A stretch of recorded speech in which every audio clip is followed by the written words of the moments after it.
Israel এবং যুক্তরাষ্ট্র এই দুটো দেশকে আমরা দীর্ঘদিন ধরে ঘনিষ্ঠ মিত্র হিসেবেই চিনি।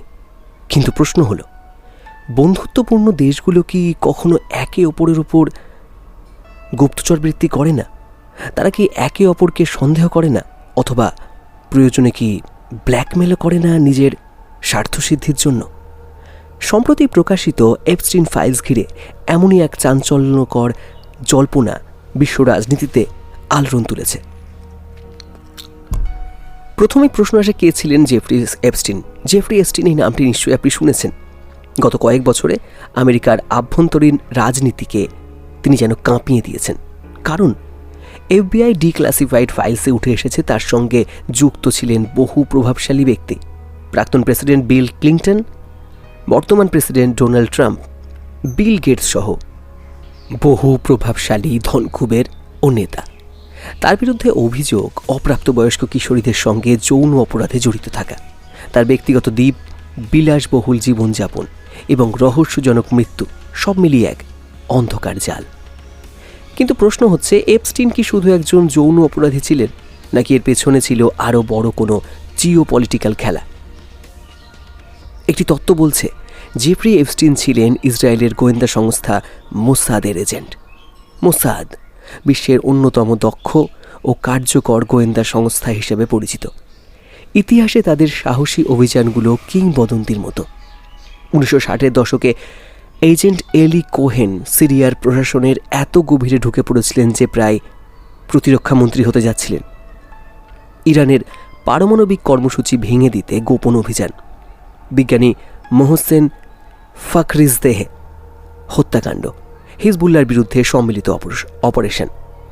এমন একটি সংস্থা কি আমেরিকার উচ্চ পর্যায়ের ব্যক্তিদের হানি ট্র্যাপে ফেলতে পারে?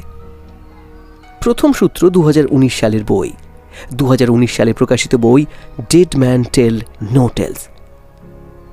এটাতে ইসরায়েলি অপারেটিভ অ্যারি ব্যান নেশানে দাবি করেন 1980-র দশক থেকেই এপস্টিন ও গিল্লেসেন ম্যাক্সওয়েল ইসরায়েলি গোয়েন্দা সংস্থার সঙ্গে যুক্ত ছিলেন। যদি এটি সত্য হয় তাহলে ভাবুন, প্রায় 30 বছর ধরে একটি দীর্ঘমেয়াদী অপারেশন। দ্বিতীয় সূত্র hacked email. American news platform drop side news কিছু হ্যাকড ইমেল প্রকাশ করে। সেখানে বলা হয় এপস্টিন ছিলেন এক ধরনের ফিক্সার বা লিউজো ব্যক্তি। তার যোগাযোগ ছিল আমেরিকা, ইসরায়েল, এমনকি রাশিয়ার গোয়েন্দা মহলের সঙ্গে। অর্থাৎ তিনি হয়তো আনুষ্ঠানিক এজেন্ট নন, কিন্তু শক্তিশালী ব্যক্তিদের সংযুক্ত করার মধ্যস্থতাকারী। তৃতীয় সূত্র প্রভাবশালীদের বক্তব্য।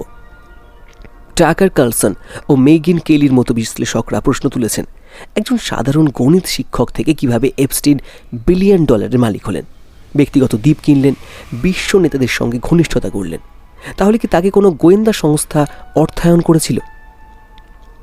FBI নথিতে উঠে এসেছে ইসরায়েলের সাবেক প্রধানমন্ত্রী এহুদ বারাক 2013 থেকে 2017 সালের মধ্যে বহুবার এপস্টিনের বাসভবনে গিয়েছিলেন। একটি 2018 সালের ইমেলে লেখা ছিল, you must make it clear that I did not work for Mossad. শেষে একটি স্মাইলি চিহ্ন। এটি কি কেবল রসিকতা নাকি গোপন সংকেত? 2020 সালে একটি FBI মেমোতে উল্লেখ করা হয়, একজন গোপন সূত্র দাবি করেছেন এপস্টিন প্রশিক্ষিত গুপ্তচর ছিলেন এবং ইসরায়েলের সঙ্গে তার যোগাযোগ ছিল, যদিও সরাসরি প্রমাণ প্রকাশ করা হয়নি। তবে সার্কামস্ট্যান্সিয়াল এভিডেন্স থাকার ইঙ্গিত দেওয়া হয়েছে। যদি তিনি সত্যি গুপ্তচর হন তাহলে উদ্দেশ্য কি হতে পারে? এটি সম্ভাব্য ব্যাখ্যা। Iran nuclear deal. Barack Obama প্রশাসন ইরানের সঙ্গে পারমাণবিক চুক্তি করেছিল। ইসরায়েল এই চুক্তির বিরোধিতা করেছিল। 2018 সালে ক্ষমতায় এসে চুক্তি বাতিল করেন এবং ট্রাম্প চুক্তি এসে বাতিল করেন এবং ম্যাক্সিমাম প্রেশার পলিসি শুরু করেন।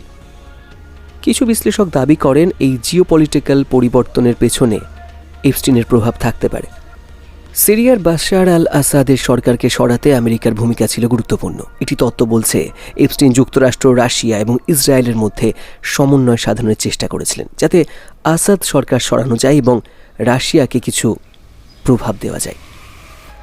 আজ মিডিয়া মূলত এপস্টিনকে যৌন কেলেঙ্কারি কেন্দ্র হিসেবে তুলে ধরে, কিন্তু যদি তিনি সত্যিই কোনো গোয়েন্দা সংস্থার অংশ হয়ে থাকেন তাহলে এটি আন্তর্জাতিক সম্পর্কের ইতিহাসে এক বিশাল বিস্ফোরণ হবে। কারণ এটি দেখিয়ে দেবে শুধু শত্রুকে নয়, বন্ধুকেও অন্ধভাবে বিশ্বাস করা যায় না। এই মুহূর্তে নিশ্চিন্ত প্রমাণ বা নিশ্চিত প্রমাণ নেই, আছে শুধু জল্পনা, আংশিক তথ্য এবং রাজনৈতিক বিতর্ক। কিন্তু এপস্টিন কেস আমাদের শিখিয়ে দেয় রাজনীতির মঞ্চে যা দেখানো যায় তার আড়ালে আরও গভীর খেলা চলতে থাকে। সত্যিই কি তিনি মোসাদের এজেন্ট ছিলেন, নাকি এটি কেবল একটি কনস্পিরেসি থিওরি? সময় বলবে। শুনছিলেন যন্ত্রমন্ত্র অডিও পডকাস্ট। আমি ছিলাম পৃথ্বীশ। অজানাকে এভাবেই জানতে থাকুন, আর ভালো লাগলে সাবস্ক্রাইব করে পাশে থাকুন। অনেক ধন্যবাদ।